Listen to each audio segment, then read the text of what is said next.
Bonjour les amis, voilà on découvre la revue Rétro Laser que j'ai découvert dans le jeu vidéo magazine du mois de mars. Donc ça faisait un petit moment que je devais vous le montrer. C'est quelque chose qui est sorti il y a déjà pas mal de temps. Et ben voilà, on est parti sur le sommaire. Donc le sommaire, ben, on va parler de la pop culture, plus généralement voilà, des dessins animés. Vous voyez The Punisher, on voit un petit flashback. Alors, est-ce qu'on va parler de flashback dedans? On parle aussi de bande dessinée, de Rambo, enfin bref, de pas mal de sujets liés à la pop culture. Comme vous voyez, il y a le petit Zelda, page 82, avec retour vers le passé, avec l'incroyable histoire d'une cartouche spécifique. Ensuite, donc là, vous voyez dans le trombinoscope les différentes personnes qui ont pu collaborer au magazine. Le but de ce magazine, c'est pas de vous le spolier, c'est surtout de vous donner envie de pouvoir l'acquérir. Et donc, comme vous le voyez, là, on a des petites bandes dessinées dans le pur style de la Game Boy. Et puis, on passe tout de suite à Masque. On passe du coq à l'âne, au final. Et on passe voilà, à un jouet Masque. Alors pour les plus jeunes qui ne connaîtraient pas Masque, je vous invite à voir le générique. Chevalier masqué pour la liberté, justicier, justicier, masque parfait pour sauver la paix. Des guerriers, ils accompliront leur mission, se battre contre l'ombre sans peur ni passion. Donc voilà, ça vous rappelle quand même pas mal de souvenirs. Et puis là, on passe forcément sur les dessins animés des années 80-90. Quoi de mieux après Masque de passer par tout ça. Comme vous le voyez, un petit graphisme sympa avec tous les héros de notre enfance. Que ce soit Olive et Tom, Goldorak, les Tortues Ninja, forcément Sangoku, et d'autres.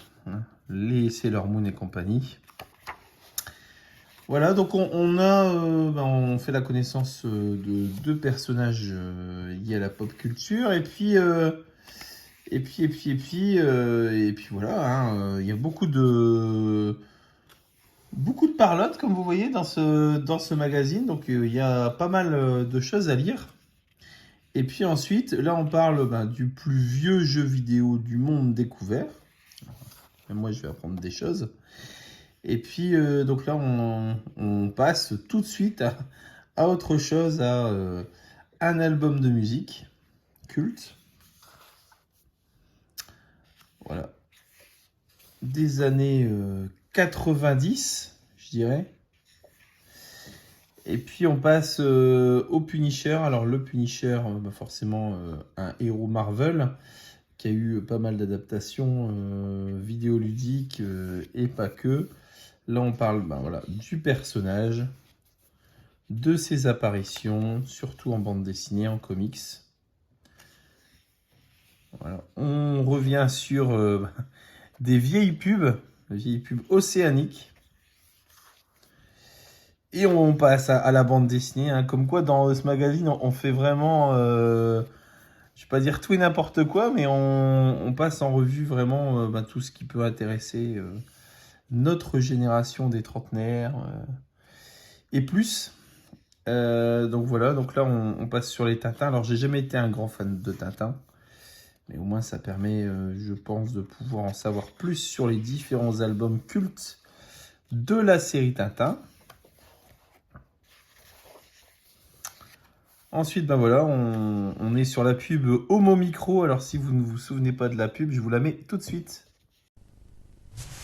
Nous avons fait constater par huissier l'efficacité du nouvel Homo Micro. Oh là là là là, c'est top crado. Fruity Burk, Tomato Burk, Grassou Burk, Burk. Sa formule repensée est si efficace qu'on vous en donne la meilleure preuve. La garantie propreté. Si vous n'êtes pas satisfait, vous êtes remboursé. Si Bibi déçu, monnaie rendue.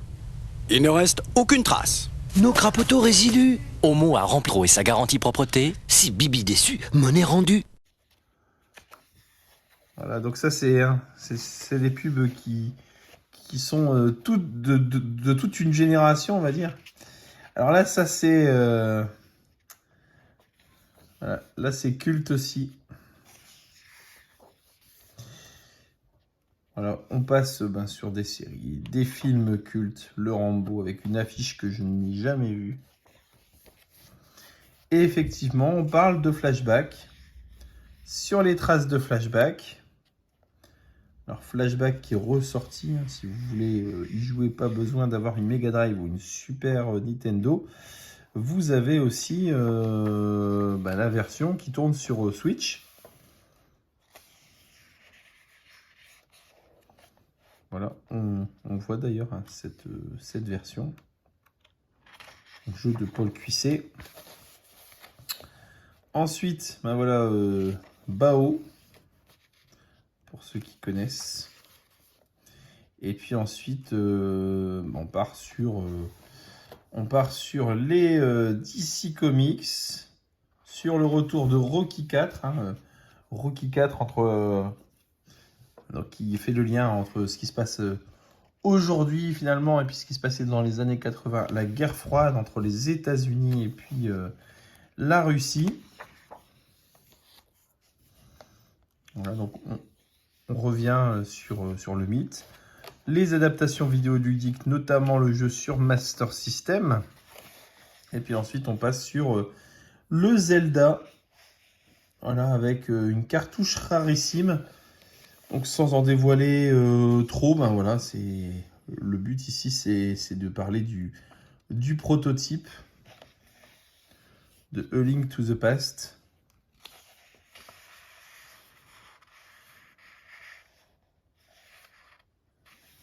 Voilà, avec la fameuse cartouche. Les PCB qui sont finalement assez différents de nos PCB. Et puis voilà, la pub française que je vous mets tout de suite. Finirez-vous un jour Zelda 3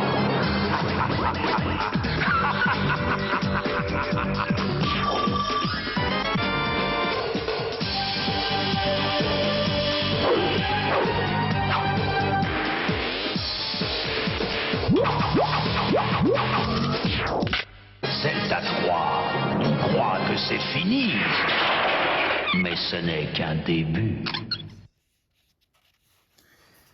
Ah, ça ne nous rajeunit pas hein, ces petites pubs et puis ce magazine, ça nous rappelle de bons souvenirs. Voilà, là on parle de collection. Là ça me rappelle la collection de Pete 57. Alors est-ce que c'est cette collection là ou pas? Non, a priori non. De BD 75. Donc voilà, BD 75. Collectionneur parisien. Et puis voilà, on passe à Spectreman, que je ne connais pas. Donc ça permet aussi de parfaire sa culture. Hein. Forcément, en achetant ce type de magazine. Puis de pouvoir en découvrir davantage. Alors moi, je connaissais Sankukai. Spectreman, je vous avoue, ça m'est passé... complètement à côté. Alors là, on part sur Dark Trump avec voilà, un pastiche des figurines Star Wars avec le personnage de Trump. L'inspecteur Gadget. Alors ça, c'est culte pour toute une génération. Ça a totalement disparu. Hein. Il y a eu des adaptations au cinéma, mais les épisodes sont passés à la trappe. Une série... qui est complètement disparu. La voiture de l'inspecteur Gadget qui ressemblait à la DeLorean au final. Voilà, les jouets. Tout ce qui était lié à ça. Là, on parle de Satoru Ogata. Voilà, avec une petite interview sympathique. Justement, qui parle de la genèse de certains titres qu'il a créés sur Famicom, sur Game Boy.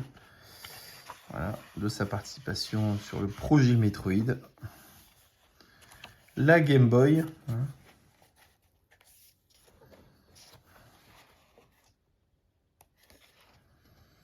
Voilà, et puis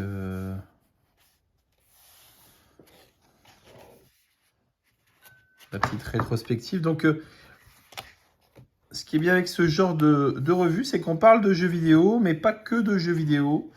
Et voilà, si elle vous intéresse, n'hésitez pas à aller voir chez votre marchand de journaux, tout simplement, ou alors sur le site Omake Books, qui vous permettra aussi de pouvoir acquérir d'autres ouvrages bien sympathiques. Là, on est sur les Monsters in My Pocket. Alors, je ne sais pas si vous vous souvenez de ça. Monsters in My Pocket. Kume Shoten. Alors, ça, c'est balade rétro au Japon. Donc, voilà, ça parle d'endroits insolites. Insolites du Japon. Et puis, voilà, on peut trouver ce genre de bonbons, ce genre de petites raretés.